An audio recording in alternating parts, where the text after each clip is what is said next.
Pagkala, pati abot langit, walang mali. Table of TV, dito ka tumambay lagi. Sa bawat palaro, dalay tagumpay. Kalapati mo, sa ulap ang tunay na hari. Good morning mga kaibong, panibagong vlog na naman. At part 2 ng ating vlog sa ating loft extension. At makikita nyo itong aking bubong, merong ayun, meron siyang parang jack.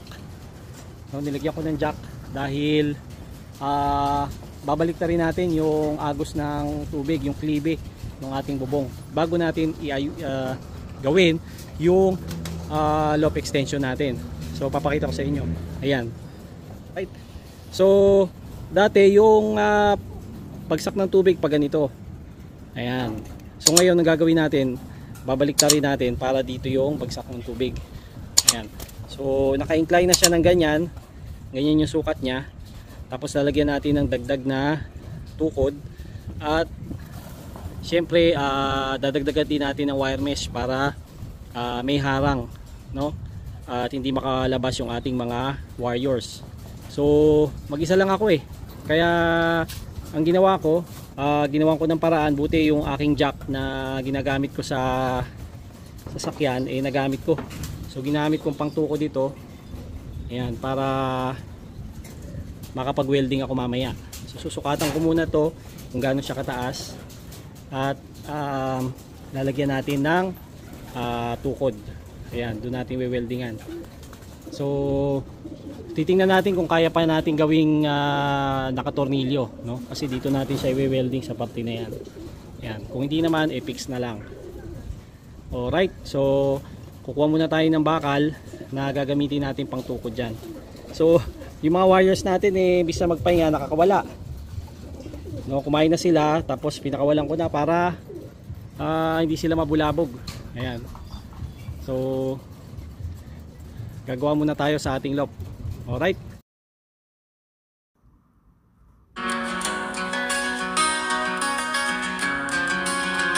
Lipat kala, pati abot langit, walang mali. Table of TV, dito ka tumambay lagi. Sa bawat palaro, dalay tagumpay. Kalapati mo, sa ulap ang tunay na hari. Simula pa lang, dito na ako nakatambay. Bawat ibon binabantayan sa bawat tagay. Lahat ng wings may hustle, di pwedeng magpatumpik. Sa Edmond of TV, lagi kang updated quick. Bawat lipat sigurado merong destiny. Ang mga mata ko lagi nasa energy. Kalapati ko handa na sa labanan. Pagdating ng araw sigurado mananalo yan. Lipat ka lang, pati abot langit, walang mali. Table of TV, dito ka tumambay lagi. Sa bawat palaro, dalay tagumpay. Kalapati mo, sa ulap ang tunay na hari. Kada training, bawat araw planado ang galawan sa field. Aking ibon laging on ang kargada. Mga kalapati, sabay sabog sa kalawakan. Sa Edmond of TV, abot ang bawat balitaan. Lakas ng palahaw, sa taas umaangat. Kalapating alaga, di mo na maaawat. Sa laban ng buhay, galing ang puhunan. Saludo sa kalapating palumpalo pangalan. O Edmond of TV, ang tagumpay mo'y halimaw. Sa bawat tips at tricks, asenso ang taglay. Kalapating alaga ko'y parang champion sa kalye. Tuloy-tuloy ang lipad, sa taas walang sablay. Ito guys, medyo may palpak na nangyari. Nadikit yung welding machine, yung welding rod. Habang kumikislap, nabutas yung bubong. Nalagyan na lang natin ng bulkasil, no? Nakislapan natamaan, kaya nabutas. Yun ang learning natin. Ito, naikabit na natin yung, hindi ko alam kung kita sa camera, naikabit na natin yung sa ibabaw. Ayun, yan, naikabit na natin yung So ayos na, nakikabit na natin yung isang parte. Doon naman tayo sa kabila. Yung kabilang tukod naman yung gagawin natin. Ayun, sayang yung isa, nabutas yung bubong. Ayun oh, nabutas yung bubong, nadikita nung welding rod habang kumikislap. So nasira pa tuloy yung bubong natin. Nalagyan natin ng ano yan, na Vulcasil para pag umulan hindi tutulo.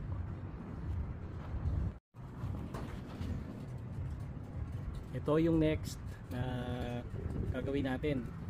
Yung isang side naman, tutukuran natin. Ayan. Tapos weldingin natin yung extension nya. Ayan. So nakaklibi na siya. Pag tinignan natin sa malayo, yun yung magiging itsura nya. Ayan. So, para yung daloy ng tubig dito ang bagsak.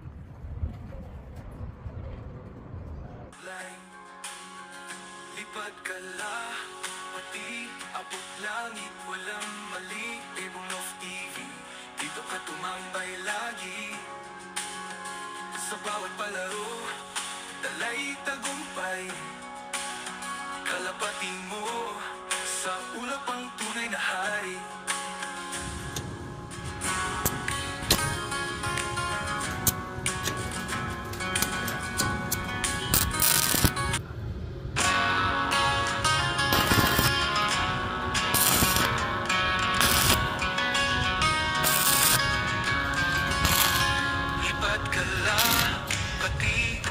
Langit, walang mali.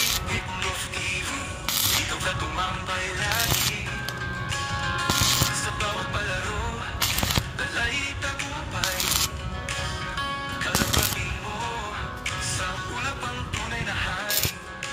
Sa simula pa lang, dito na ako nakatambay. Bawat bitong pinapatayan sa bawat tagi. Lahat ng wings may hustle, di pwede magpatumpik. Sa Ebong of TV, lagi kang updated quick. Bawat lipat sigurado merong destiny.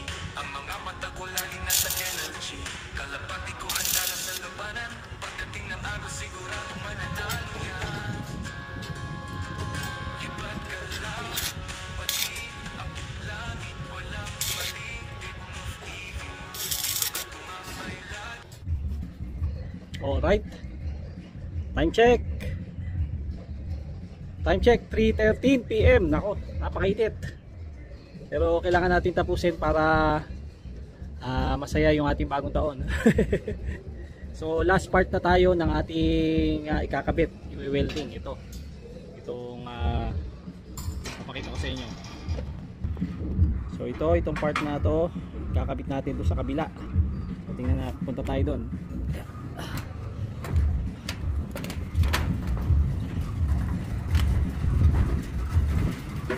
Tsaga-tsaga lang.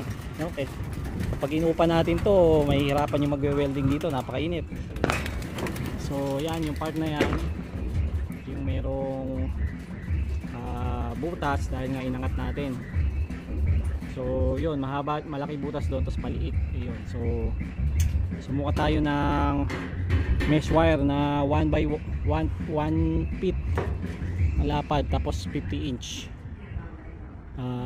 Ayun, ikakabit natin dito. So yun, siguro dediretso na lang natin kahit na sumobra para matibay pa rin. So sa kabila, niremedyohan lang na ginawa natin yung mga ritaso, pinagkabit-kabit natin. So yun, nagkasya naman. No, so dito ikakabit natin yung buo para maganda. Ayun. Tsaka yun, ginamit lang natin yung ritaso dun kasi para ayaw naman natin masayang yung mga mesh wire So gaganda rin naman yan kapag napinturahan. Alright, so welding na natin. Ito na yung pulling part.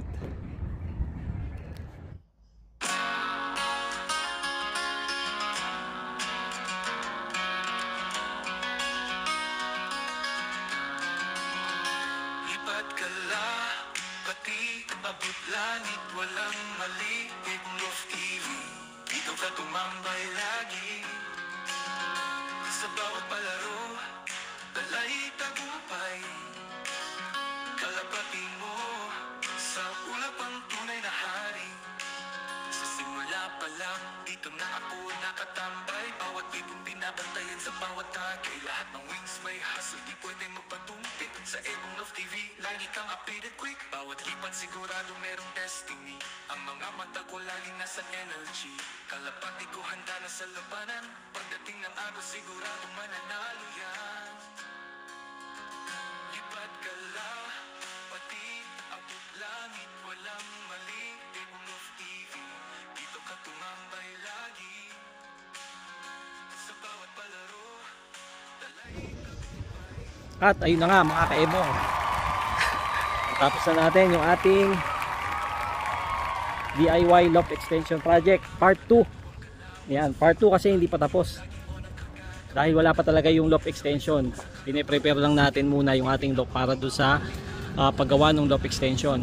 So ito yung ginawa ko. Bali yung klibe nung aking bubong, imbis na pababa doon, naging pababa dito.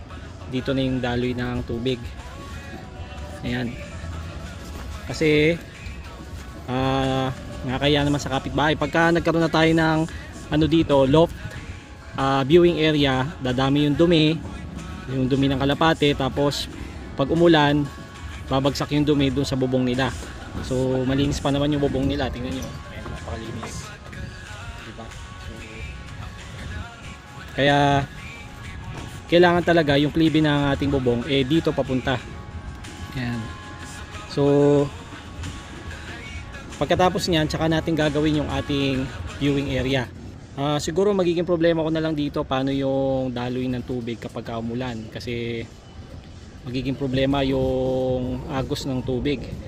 No, kakalat yan dito sa loob ng loft natin, tatalsik-talsik yan. So magkakalat ng dumi, mababasa yung dumi. So yung isa sa mga kailangan nating masolusyonan sa mga susunod na project.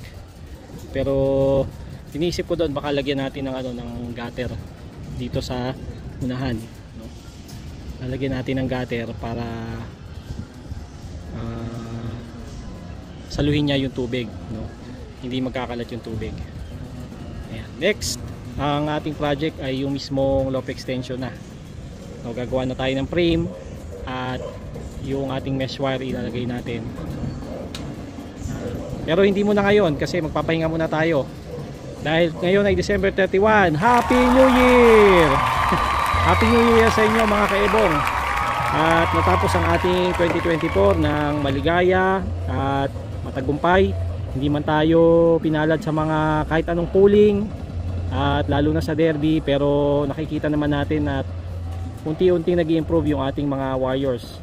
At dun din sa ating vlog, dumadami rin yung ating followers at saka tuloy-tuloy yung ating mga supporters. So maraming salamat po mga kaebong, lalo na sa Team Apalit. Ayan. At syempre sa aking pamilya sa patuloy na suporta. At dito ko natatapusin ang vlog. See you next year. Muli, ito ang inyong nervyosong pansier, Ebong Love TV. Keep safe. God bless. Bye bye.